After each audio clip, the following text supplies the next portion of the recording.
not as strict really, which is surprising because then hopefully I won't have any problems when I go back to the Philippines.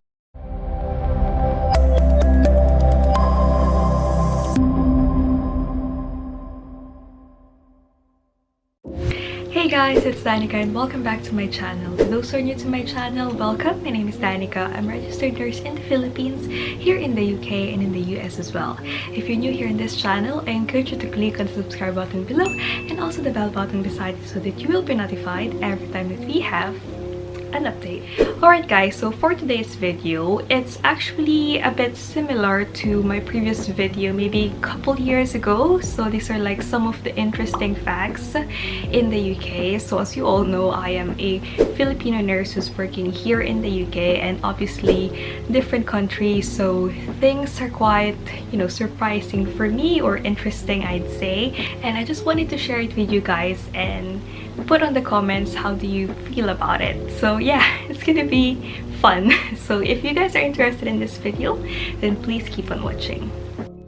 Maybe some of the things I'm gonna mention I've mentioned in my previous video. Obviously there are lots of differences, you know, living in the Philippines and here in general. So this for me are quite, you know, the surprising things, I'd say. So yes, let's start with number obviously one. The time and date format. So for the time, they use a 24-hour clock. So instead of saying 1 p.m, they say 1300 or 1400. And also for the date format, the date comes first and then the month and then the year.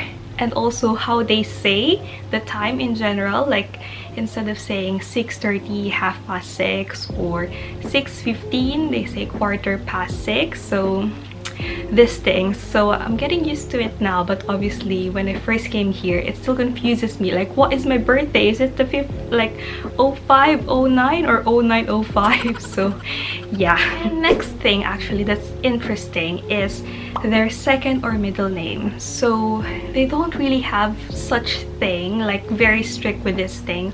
Like for example, I have a second name, Joyce, and I have a middle name as well, which is my mom's maiden name and then my surname. So here what they call as middle name could be just your second name, if that makes sense.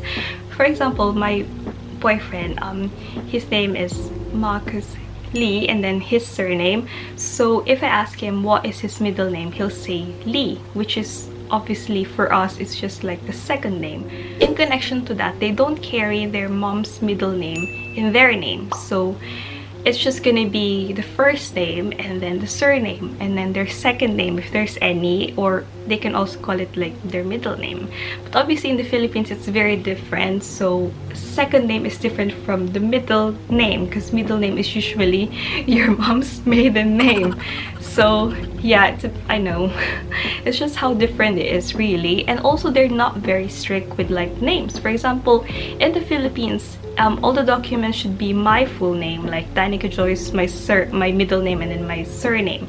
But here it's just fine. Danica Haban is just fine. Whether I use my Joyce or not, it's okay. So not as strict really, which is surprising because then hopefully I won't have any problems when I go back to the Philippines in terms of documents and stuff. Because even though sometimes I say like my name is Danica Joyce, middle name and then surname, they just put Danica and then my surname, so you know, and that's fine. So yeah, bit of a difference there. And next would be how easy it is to actually open a debit or a credit card. Like literally you can just apply through the app on your phone. If you have, you know, your example, you open a debit card or a bank account, and then from the app you can just, you know, apply for a credit card, not, you know, going to the bank and doing lots of things, requirements to check or to pass. So yeah, I think that's very convenient and also actually very tempting because then you'll have so many offers and you can just easily open an account in like few seconds. Like for example, if you're living here in the UK, you've probably heard about Monzo. So they don't have a physical bank. So when I applied for my debit card, I literally just went on the app and then I just scanned my face and things like that, and then, you know, few days afterwards I received the card. So it's just super easy. So for my following, this is just random order really. What I've thought about is probably surprising, so I wrote it down. So the next one would be no time in and time out at work. So this does not apply just only in the hospital, but in general, working here, they don't really have a time in or time out. You just need to be obviously punctual on the time you're coming in. They just know if you're late. It's gonna be quite obvious. So yeah, that to me is surprising, because you know, in the Philippines, you know, I know you guys can relate, nurses coming from the Philippines, that when you're late just a few minutes, you're gonna be deducted for a certain amount, right? So here, there's nothing like that, but obviously you still need to be on time. There's no security guards in most of the shops, except probably if it's like a big bank, I guess, or in London. But here, really not usual. There's really no guard standing on the door of the shop checking your bag, whether you got something in or whatever. So yeah, that to me is actually surprising, because actually here you carry your own bag when you shop. And then, for example, I went to TK Maxx and then I'm gonna go to Primark, so obviously I can just carry the things I bought from TK Maxx in Primark. And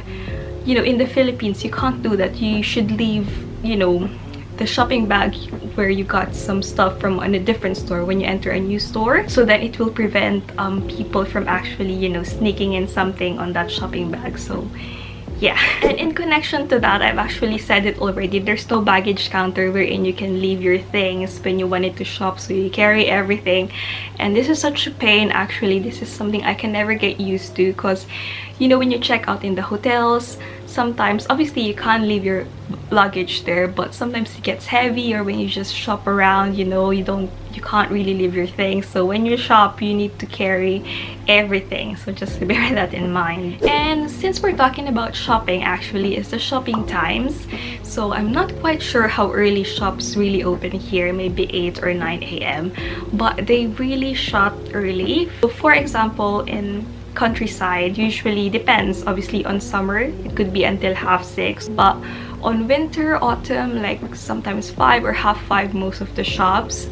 So but obviously in bigger cities, it could be like 8 or 8:30 probably, with like, you know, clothing stores and shoes and stuff like that. But supermarket does open a bit late, like until 11 or 10 p.m, but this is something I'm not really used to, so I'll include that now. Actually, during Sundays especially, shops really close early. Even though you're in a big city, most of the shops close at 4 p.m. It's quite frustrating sometimes, because in the Philippines, you know, usually we're still in the mall like 10 p.m, and like even though you're coming from work, you can still spare maybe a couple of hours, because you know, they shut late. So yeah, I guess you just get used to it. I still don't know why the shops really close early. I guess most people doesn't really want to work that late. So yeah, if you guys are coming here, you need to get used to the shopping times, because you really need to plan it.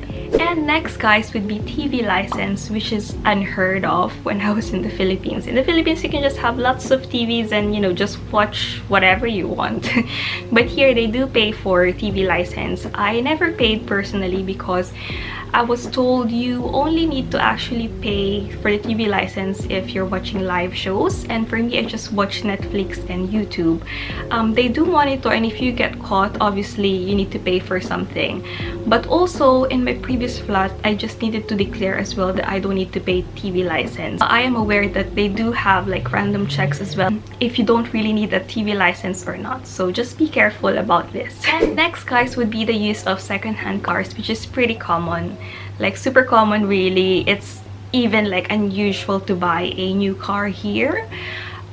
For the price, I'd say it's about the same if you're buying a brand new car in the Philippines. To be honest, it's very easy to buy a car, but it's about actually having the license to drive that's quite difficult to get here. And moving forward, guys, so next one would be, it's difficult to find fresh meat or seafood section in supermarkets. So I haven't really gone through somewhere where they actually sell like fresh seafoods and stuff, because I've never seen it in the supermarket. So yeah, I'm not really into seafoods anyway, but if you'll notice in supermarket, you wouldn't see like, you know, a fresh meat being butchered or something like that. They're already packed. And next one is the use of umbrella. I feel like I've said this before, so it's quite rare actually. Even if it's very sunny, you wouldn't use an umbrella, or even if it's raining actually. But you know, I've got my lesson now, it doesn't matter, I will still use an umbrella. So if you think you're quite different using an umbrella, it's fine. And now I've changed, so I don't care now if people judge me for using an umbrella. I just use it whenever it's raining or it's very hot. I do have an umbrella now, so don't be ashamed if you're the only one using an umbrella. And next would be, dogs are so loved here. So if you're planning to have a dog, actually it could be a bit expensive, and it could be sometimes you really need to have time to care for your dog, like walk them every day and, you know, buy them the food, and you can't really leave them alone. So it is a responsibility if you guys are planning to have a dog here. And next would be, it's common not to have an aircon in a flat or a house here. So generally everyone here has a heater, but not everyone has an aircon, so it is actually rare. So in the summer, when I book for a hotel, I usually have a look and make sure we have an AC. So yeah, people have different type of clothing. So this one, I got used to it now. So before, I feel different if, for example, I'm very like warm, like I'm dressed warm, and then some people you could see they're just wearing sleeveless, or they're just wearing a dress without a coat. So I feel like a bit conscious on how I actually am dressed. But now I don't care, like, you know, dress what you're comfortable with. If you're feeling cold and other people aren't, then that's fine. I guess British people are like born with like high tolerance for the cold, but as for, you know, Asians coming from a tropical country, we'd feel a bit more colder than, you know, than them probably, because we're used to the climate. So yeah, whatever. And that's it, guys. I hope you enjoy. It's just quick, really, going through the things that I probably haven't mentioned in my previous video. And if you guys are new here and this is the first time you're watching this, I hope you guys enjoyed. I know there's more, obviously, more than to what I've actually said, and you know, you can add and put a comment down below if you do think of something that I haven't mentioned, and you know, what you think about the things I've said. But overall, it's actually interesting to learn about another culture, right? So it just broadens your horizons, and yeah, I think it's good. So yes, thank you guys for watching this video. I hope you guys enjoyed, and I'll see you again in my next one. Bye!